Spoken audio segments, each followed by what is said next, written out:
Hello. Okay, so getting back to you, like I said with the video. So one thing on the arms on this switch, we already talked about via email, right? I mean, they just kind of snap back and stuff. What I was looking for was, this material, same material, I think, just without the plastic coating, right? You move this stuff around and it holds position very well when you move it. It doesn't bounce back at all, right? So that's what I need these arms to be. And let me put this onto some hoists and show you the rest of the stuff here. So one style lift, this is probably the smallest one I've been able to find. Very small area for the metal plate underneath the pad, and these pads always hang down a bit, right? So with the magnetic coupling setup, it is a little weak on the magnets, could be better. Overall dimensions, ideally I'd like to sit smaller, but I don't think I can go too much smaller than what I've already got. And this is about very few of these out there anyway. But it would fit here. And then these thread up and down, so you adjust the height on it. It should still ride to the plate. Might say we go a little strong on the magnets, or add a third one, might be nice. Let me show you on this style over right here. It's a little bit wider. Magnets, you can see a little weak there, right? Just not quite holding it there. And then when it's in position, of course, the lights could, they could be bent to an angle so they're not sticking up above past the pad, right? We get the right flexibility on the arms. But I think there's that gap with the pad, and that's our issue. If we were just sticking right to the magnets, of course, they're strong enough to hold to the metal, but it's that little air gap creates a bit of a problem. It's all right on this style. And follow me over to this one. These have the adjustable part here. And again, a little bit weak with the magnetic part is the problem there, just because we got that gap in there. But it fits nicely around there, plenty of room. Even fits around the wider part, so this could be spun all the way down to its lowest setting. And then right there, it will contact this just a little bit. Again, that's where the crush proof part comes in though, right? So there's that.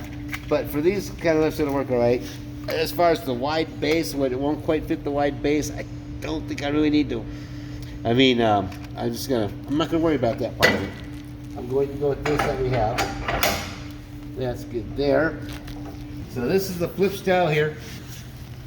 It goes both. You've got the short end that flips up. You've got this end that flips up.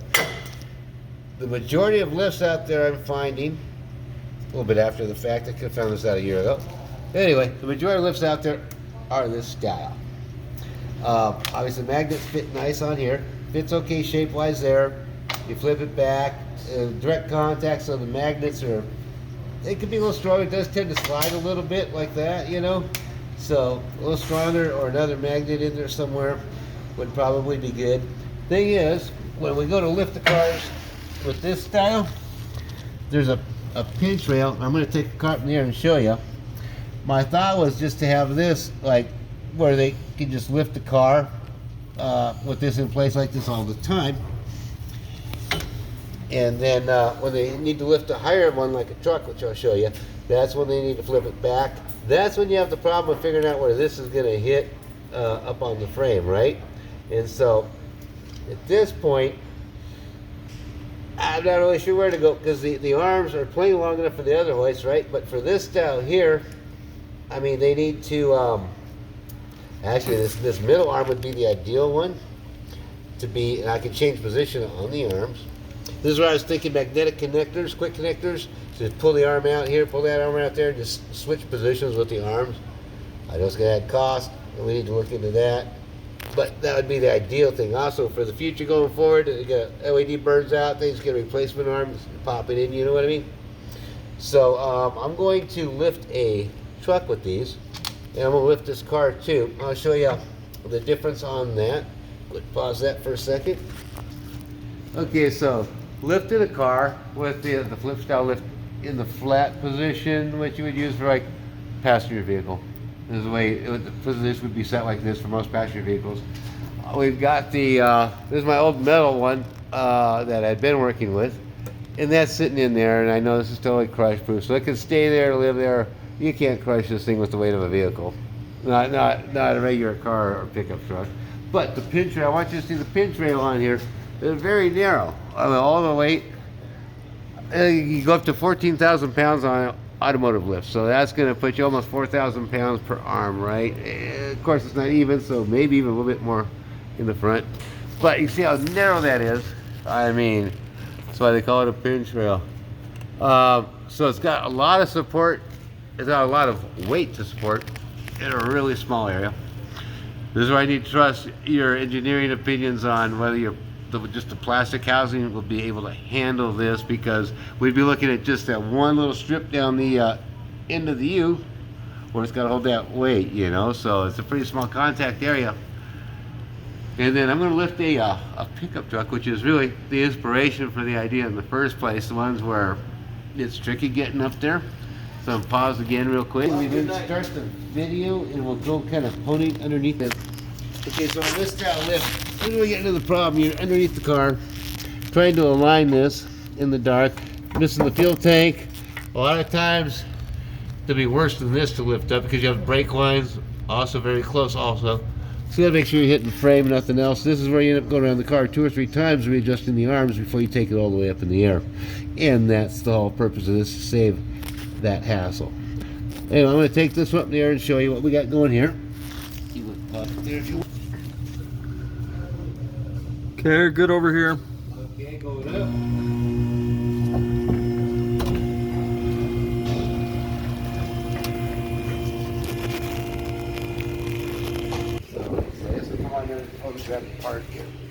Yep, great.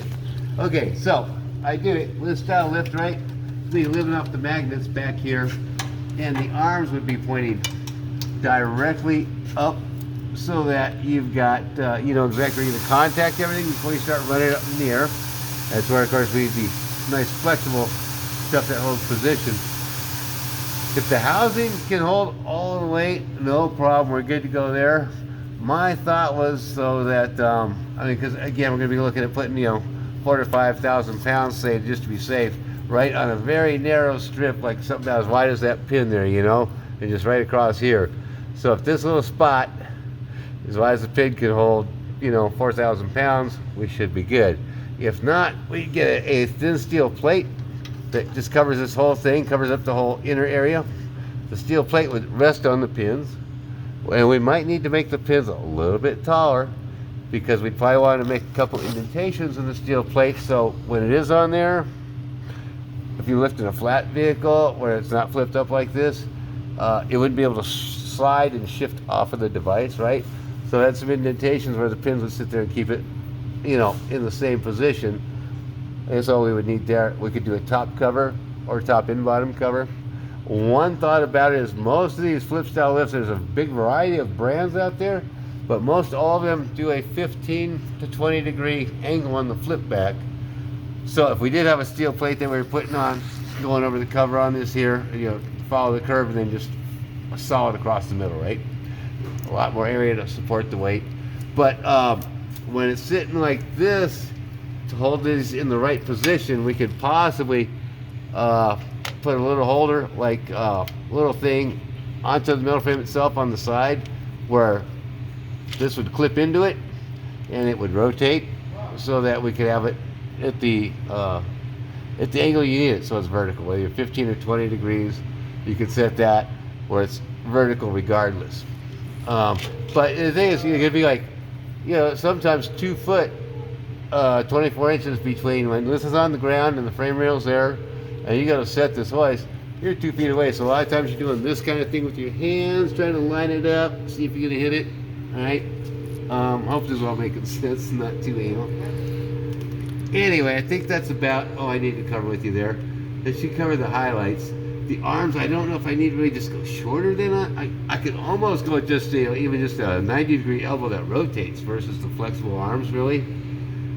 But being that the wide variety, maybe I cut the, again, this is where then getting into interchangeable positions with the arms might be handy. So there's the last details I'm working out.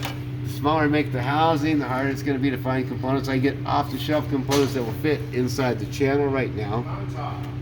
So I'm seriously thinking about keeping the dimensions on this device the same, maybe just increase the length on the pins and see what it would cost to come in with the couple steel plates. We also talked about doing magnetic pins, and I know that would add to the cost, so we just went this way, but I don't know how much more, just with all these pins being magnetic, that would solve the magnet problem also right there. I think that's all I needed to cover with you guys. I'll call it good at that, and I'll talk to you soon. Thanks.